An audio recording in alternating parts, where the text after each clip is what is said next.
Speaker, আপনার মাধ্যমে বাংলাদেশের সম্প্রতি ঘটে যাওয়া একটি অত্যন্ত হৃদয় বিদারক ঘটনার বিচার সম্পর্কে আপনার মাধ্যমে এই জাতীয় সংসদকে, এই মহান সংসদকে এবং গোটা জাতিকে আমরা অবহিত করতে চাই। মাননীয় স্পিকার, গত 19শে মে ঢাকা শহরের পল্লবী এলাকায় একটি অত্যন্ত নৃশংস ঘটনা ঘটেছিল, আপনারা সবাই দেখেছেন।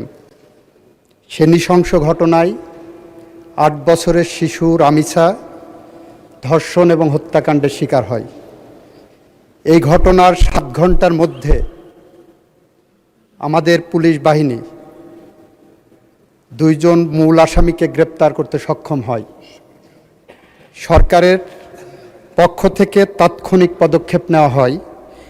মাননীয় প্রধানমন্ত্রী নিজে, মাননীয় স্বরাষ্ট্রমন্ত্রী সহ, এবং সেখানে সেই টিমে আমিও ছিলাম, আমরা ভিকটিমের পরিবারের সাথে দেখা করি।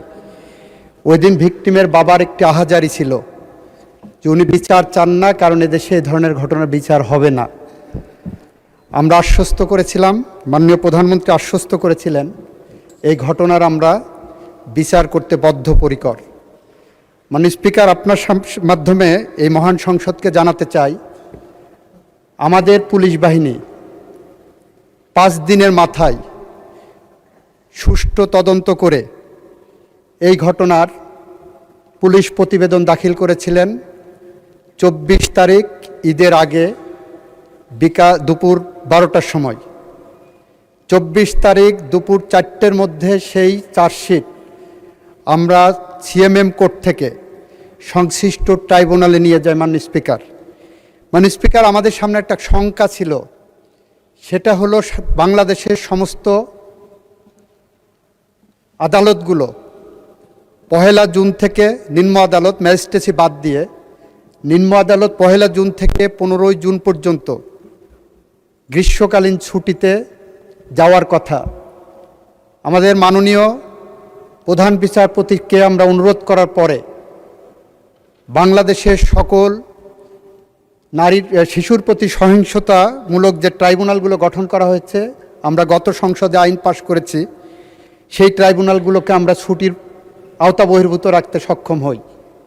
24 তারিখে চার্জশিট পাওয়ার পরপরই আমরা যখন দেখেছি যে আসামি পক্ষ কোনো আইনজীবী দেয়নি, তাদের বিচার প্রক্রিয়াকে প্রশ্নবিদ্ধ করার অন্যতম একটা প্রক্রিয়া ছিল, আমরা আইনের বিধান মেনে রাষ্ট্রপক্ষ থেকে 24 তারিখেই আমরা আসামিকে একটি স্টেট ডিফেন্স লয়ার দিতে সক্ষম হই। মাননীয় স্পিকার, 24 তারিখে ট্রাইব্যুনাল বসে 1 জুন, যেদিন প্রথম আদালত খুললেন রোজার ছুটির, ঈদের ছুটির পরে, 1 জুন চার্জ ফ্রেমিংয়ের জন্য রাখে। 1 জুন যথারীতি এই মামলার অভিযোগ গঠন করা হয়। 2 জুনে এই মামলার 16 জন সাক্ষীর সাক্ষ্য সমাপ্ত করা হয়, গ্রহণ করা হয়। 3 জুনে এই মামলায় আসামি পক্ষ কোনো সাক্ষী দিতে চান কি না সেই ধরনের একটি দিন ধার্য রাখা হয়। 4 জুনে যুক্তিতর্কের জন্য উপস্থাপন দিন ধার্য করা হয়। 5 and 6 জুন শুক্র শনি থাকাতে 7 জুন আজকে ছিল, আজকে রায়ের জন্য দিন ধার্য ছিল এবং রায় যথারীতি ঘোষিত হয়েছে। আমরা রাষ্ট্রপক্ষ থেকে, প্রসিকিউশনের পক্ষ থেকে সমস্ত সাক্ষ্য সুবাদ উপস্থাপন পূর্বক যে রায় প্রত্যাশা করেছিলাম, যে রায় প্রস্তাব করেছিলাম, যে রায় আদালতের কাছে প্রার্থনা করেছিলাম, আদালত সমস্ত সাক্ষ্য প্রমাণ আলোচনা করে 41 ঘন্টা পর্যন্ত, 41 মিনিট শুধুমাত্র তার পর্যালোচনা এবং আদেশের পাঠটা ঘোষণা করেছেন।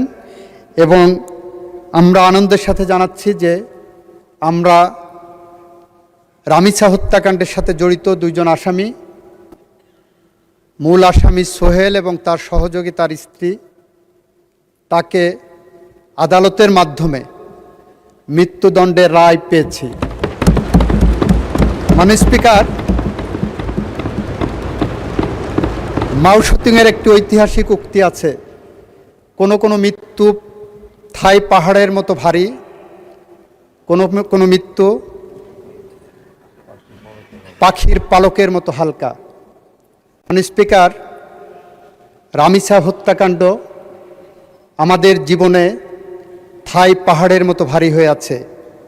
আর যদি এই ফাঁসির আসামিদেরকে আমরা ফাঁসি কার্যকরের মধ্য দিয়ে তাদের মৃত্যু ঘটাতে পারি, তাহলে সেটা আমাদের জাতির কাছে পাখির পালকের মতো হালকা হিসেবে আসবে বলে আমরা বিশ্বাস রাখি।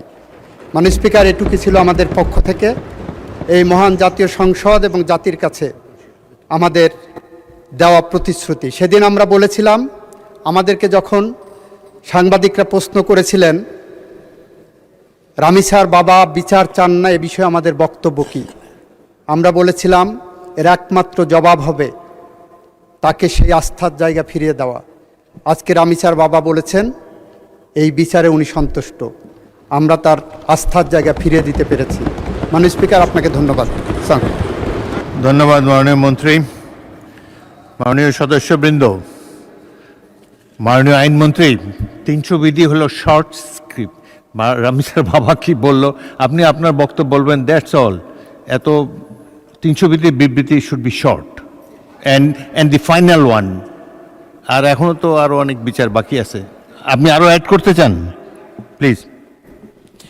রামিসা সহ সম্প্রতি যে সমস্ত ঘটনা ঘটেছে, আমাদের সরকারের পক্ষ থেকে বিশেষ তদারকির মাধ্যমে আমরা তদন্ত এবং বিচার প্রক্রিয়া দ্রুত সম্পন্ন করার জন্য যা যা পদক্ষেপ নেওয়া দরকার আমরা নিয়েছি এবং সেই গতিতে আগাচ্ছে।